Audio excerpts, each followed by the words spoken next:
दोस्तों, आज हम आपको एक ऐसे सफर पर ले चलेंगे जहां भारत ने पूरी दुनिया को दिखा दिया कि अगर इरादा पक्का हो तो बदलाव मुमकिन है। भारत अब दुनिया के उन चुनिंदा 10 देशों में शामिल हो गया है जो ऊर्जा के क्षेत्र में बदलाव यानी एनर्जी ट्रांजिशन में सबसे आगे हैं। यह सिर्फ एक रैंक नहीं बल्कि आने वाले कल का संकेत है। आप सोच रहे होंगे कि एनर्जी ट्रांजिशन आखिर है क्या? तो इसे आसान भाषा में समझते हैं। यह एक ऐसी प्रक्रिया है जिसमें देश कोयला, तेल और गैस जैसे पुराने प्रदूषण फैलाने ईंधनों ईंधनों से हटकर सूरज, हवा और पानी जैसे साफ और टिकाऊ स्रोतों से बिजली और ऊर्जा बनाना शुरू करता है। इसे आप ऐसे भी समझ सकते हैं जैसे पहले आपका घर जनरेटर से चलता था और अब वह सोलर पैनल से चलने लगा, तो यह एनर्जी ट्रांजिशन है। भारत के लिए यह बदलाव आसान नहीं था। कुछ साल पहले तक भारत की लगभग 70% ऊर्जा जरूरत कोयला और तेल से पूरी होती थी, लेकिन अब तस्वीर बदल रही है। पिछले कुछ सालों में भारत ने कई बड़े कदम उठाए हैं जिनकी वजह से हम टॉप 10 में पहुंच पाए। सबसे पहले बात करते हैं सोलर और विंड पावर की। राजस्थान और गुजरात जैसे राज्यों में दुनिया के सबसे बड़े सोलर पार्क बनाए गए। यहां हजारों एकड़ जमीन पर सोलर पैनल लगे हैं जो दिन रात बिजली पैदा करते हैं। तमिलनाडु और महाराष्ट्र में हवा से बिजली बनाने के लिए बड़ी बड़ी विंड टर्बाइन लगाई गई है। इन प्रोजेक्ट्स ने न केवल ऊर्जा उत्पादन बढ़ाया बल्कि हजारों लोगों को रोजगार भी दिया। इसके साथ ही भारत ने इंटरनेशनल सोलर अलायंस की शुरुआत की जिसमें 100 से ज्यादा देश शामिल हैं। इस गठबंधन का मकसद है दुनिया भर में सौर ऊर्जा को बढ़ावा देना।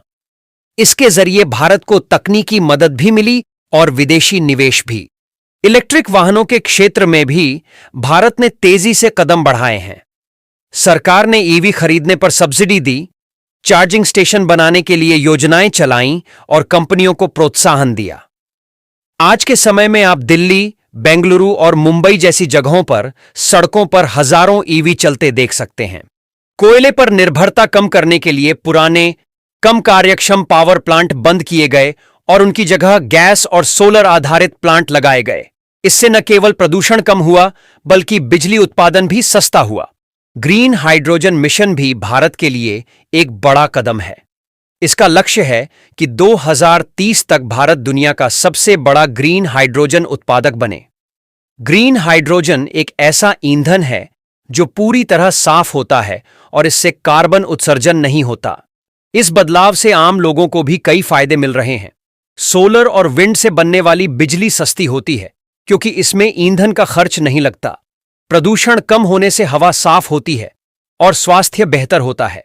नई टेक्नोलॉजी और ग्रीन प्रोजेक्ट्स में लाखों नई नौकरियां पैदा हो रही हैं और सबसे खास बात, विदेशी निवेश बढ़ रहा है जिससे अर्थव्यवस्था को मजबूती मिलती है। हालांकि चुनौतियां अभी भी हैं। सभी पुराने प्लांट्स को बदलना महंगा है। इलेक्ट्रिक वाहनों के लिए चार्जिंग इंफ्रास्ट्रक्चर अभी पूरी तरह तैयार नहीं है और सोलर और विंड एनर्जी मौसम पर निर्भर करती है जिसे बैटरी स्टोरेज टेक्नोलॉजी से ही संतुलित किया जा सकता है। लेकिन इन चुनौतियों के बावजूद भारत ने जो रफ्तार पकड़ी है वह काबिले तारीफ है। आज भारत दुनिया को यह संदेश दे रहा है कि विकास और पर्यावरण सुरक्षा एक साथ चल सकते हैं। दोस्तों, यह उपलब्धि सिर्फ सरकार या उद्योग की नहीं बल्कि हम सबकी है। जब आप घर पर बिजली बचाते हैं, सोलर पैनल लगाते हैं या प्रदूषण कम करने वाले साधनों का इस्तेमाल करते हैं, तो आप भी इस एनर्जी ट्रांजिशन का हिस्सा बनते हैं। भारत का टॉप 10 में आना हमारे आने वाले कल की तस्वीर है। एक ऐसा भारत जहां हवा साफ होगी, आसमान नीला होगा और ऊर्जा टिकाऊ होगी। और इस यात्रा को समझने और आपके सामने लाने का काम द सीक्रेट डिस्कवर हमेशा करता रहेगा। अगर आपको यह वीडियो जानकारीपूर्ण लगी हो तो लाइक जरूर करें, सब्सक्राइब बटन दबाएं और बेल आइकॉन ऑन करें ताकि हमारी अगली खोज सबसे पहले आप तक पहुंचे।